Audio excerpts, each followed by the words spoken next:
สบายดีมาไหมกินข้าวพี่น้องกินเถอะทางกำลังเวียน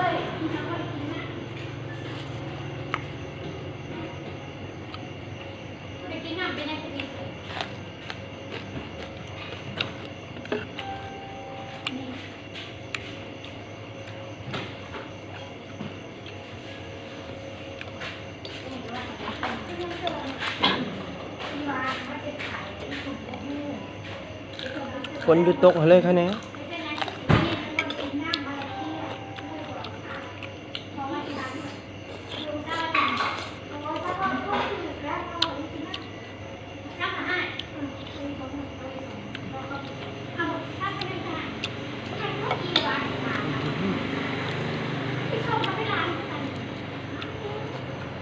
ตั้งใจสุดๆ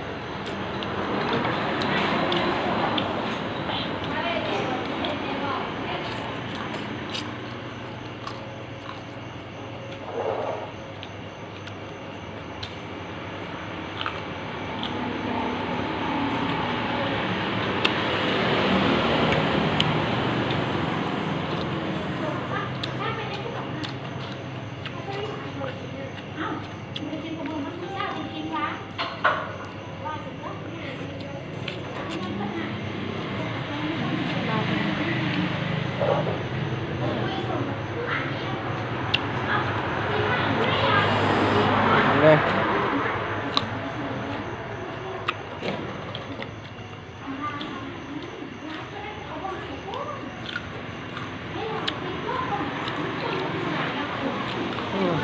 หาเขาเลิกโอที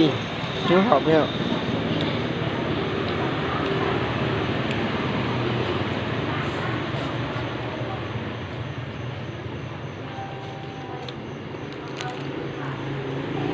ชีวิตหนุ่มทำงาน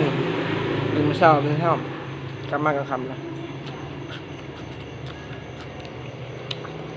มีแต่บางอย่างกินข้าวข้างทาง